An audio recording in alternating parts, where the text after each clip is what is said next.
Greetings and salutations! Welcome back to another exciting video with the Idaho Renaissance Fair, Inc. We have our final wrap-up for our Notions video that we did about a month ago. And of course, who better to finish it off than our wonderful president, Kat Danes. Hi! So, please, how are we planning on starting the completion of this? So, to complete our set, we are going to look at patterns and how to read some of what they show you. So when you get a pattern, I'm gonna keep the actual side facing me so that we're not breaking any rules. You get this folded up piece that's like this inside of the pattern.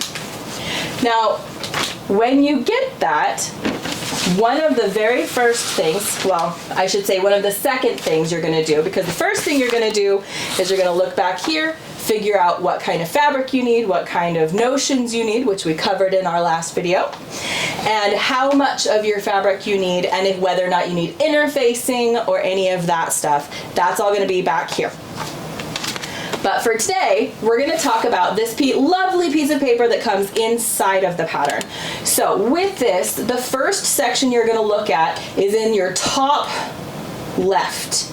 And this is going to be, it's going to show you what the pieces that come in the pattern should look like from the front and the back, just in a very plain and simple space. The little panel that's right next to it, it's got a whole bunch of pattern pieces that are numbered, and then a list underneath it that shows what each of those pattern pieces are called.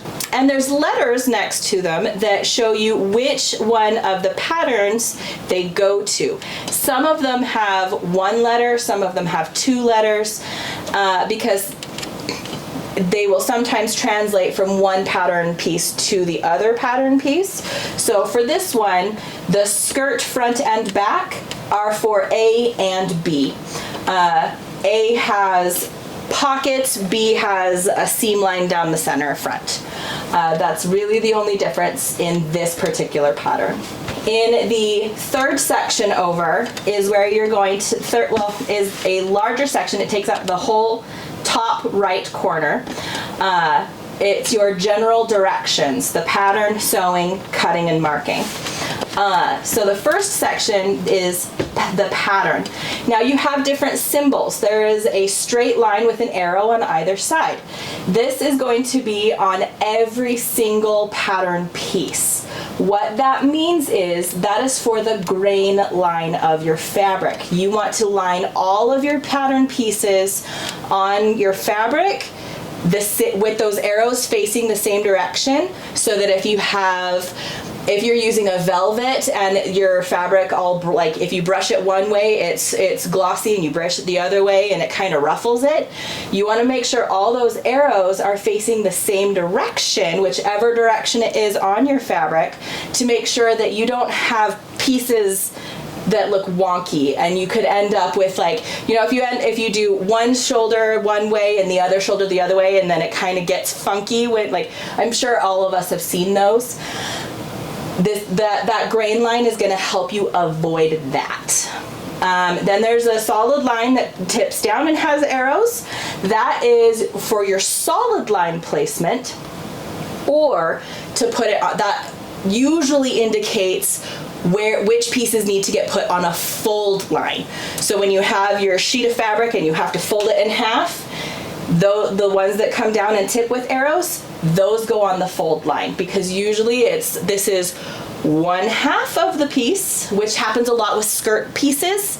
They will give you just one portion of it. And so you put that on the fold line so that you get the full panel. The next one is a dash dot dash dot dash dot dash dot, and I know sometimes it looks like they're trying to tap out some Morse code for you, but all that is trying to give you is your center front or back of your garment piece. Then the next one is there's little triangles, and sometimes it's a single triangle and sometimes it's double triangles. Now what these are notches, which means if you have double notches on this piece and double notches on this piece, those two pieces are going to connect, and those notches are where the fabric should meet.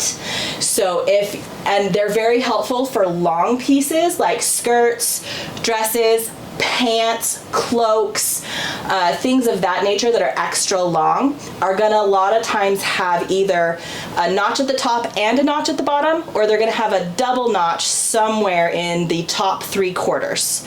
And that's to make sure that your top seams line up.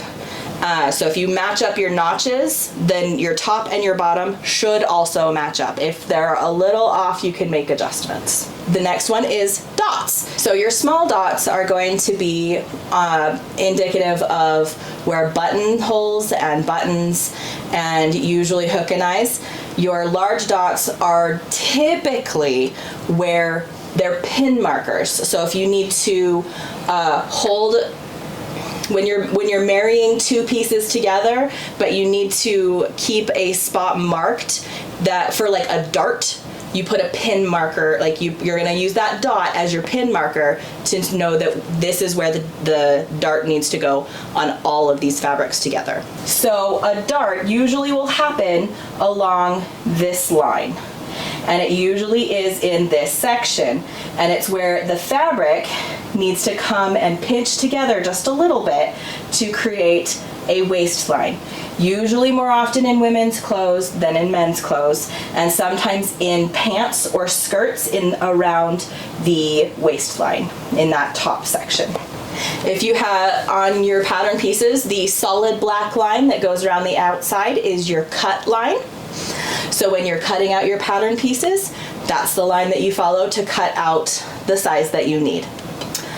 If there is double lines, some usually on a skirt or a shirt or sometimes on pants, if there are double lines somewhere in it, that is the lengthening or shortening line, where adding or subtracting fabric isn't going to mess with the pattern as a whole. Now, with adding or subtracting fabric, you want to use that double line of lengthening or shortening space, because if you have to add or subtract fabric, you don't want to do it at the top or the bottom, because you could in fact make big adjustments to the rest of the garment that you don't realize you're making. So those double lines in that portion of the pattern are very important. Most of us who've been sewing for any amount of time understand that a seam allowance is very necessary. So if you are working off of sizing and measuring of any type, you want to add in at least 5/8 of an inch to a whole inch to all of your measurements to make sure that you have enough allowance for a seam. Because if you don't add in your seam allowance, putting the garment together or whatever it is will make it smaller than what you had prepared and anticipated. So the next section that we're going to talk about is sewing your pieces together and then turning them right side out. So when you cut out your pieces, most of the time you will put your fabric out with right sides together, which basically means the outside of your fabric will either get folded or laid in such a way that your pattern is going to be on the inside, so that the outside is on the inside. So it's the right sides together and the wrong side is out. So when you cut out your pieces and then you go to put them together, you're also going to put right sides together. So whatever's on the outside is going to be on the inside to start, so that when you're done sewing it, you can turn it right side out. The correct side is on the outside and your seam will be on the inside. Now with that, sometimes you have curves in your stitching. Sometimes you have that seam allowance. And what you're going to want to do is you're going to want to trim that extra fabric. If you're using a serger, it'll do it for you. If you're not using a serger, or if you're doing a special kind of stitch, sometimes they can hide your seams on the inside. If you're just doing a basic a basic stitch without any extra fluff. It's just going to be a straight seam. You're going to want to trim off the extra fabric so that you don't have all of the little extra bits on the inside to create a bunching. And you're going to want to make sure that you don't cut it right against the thread, because otherwise your thread can come off and just have it unravel. But when you have a curve, such as on a sleeve, you're going to want to make sure that for curves that go like this, you cut V's out all the way around. And you don't want them to be super close together, but you need to have a sufficient amount for the curve that are V'd. You want them to be V'd. Because that way, when you turn it right side out, those V's will close. Now, if you have a U, you want to just clip little spots in the U so that when you flip it right side out, those spots that are together can V out, and then they won't rip your fabric. I think the last thing that I want to really tell you guys today is the difference between double thickness fabric versus a fold fabric. Double thickness fabric just means you have two sheets of any fabric and you just stack them one on top of the other, and then you cut your pieces out of both pieces at the same time. A folded piece of fabric just means you have one sheet of fabric and you fold it in half, and whichever way you fold it, whether you fold it lengthwise or you fold it widthwise, you're going to have your fold. So either way, that's what that means. Okay, and then the very last thing we're going to talk about is interfacing. Interfacing is a thicker piece of, it's not exactly fabric, but it's not paper, and it's not anything like that. It's like that weird in between where it's a stiffener is really what it is. And you know, you can use, there is interfacing that is a variety of weights. So, I mean, I wish I had some to show you, but I don't. So you can have interfacing that's really flimsy, and you can have interfacing that's really stiff. There's a gradient that goes along with interfacing. So you really need to read your pattern and make sure that you're getting the correct type of interfacing. But what that means is, especially for collars, for cuffs, for any part that needs to be a stiff piece, you're going to want to utilize the interfacing. I have seen some patterns that have like a collar that stands up, and those take the really thick, heavy duty interfacing, but they also have to be cleaned a very specific way. There is also interfacing that is designed to help you put the piece of fabrics together, but then as soon as you wash it, it will dissolve. So you really have to be careful with your interfacing. It is a very helpful tool, and it is incredible in a variety of ways. But if you're going to use it, make sure you do your research and make sure you get the right one. For this particular pattern, it asks for fusible interfacing. Fusible interfacing usually means you have to iron it onto your fabric to make sure that it sticks. There are some that I have seen more recently that have like a peel off sticky side, but I would still recommend utilizing the iron with a tea towel or a terry cloth over top of it, and just make sure, because even with the sticky side, it's not a guarantee that it's gonna stick. So I know it says it does, but experience dictates still iron it.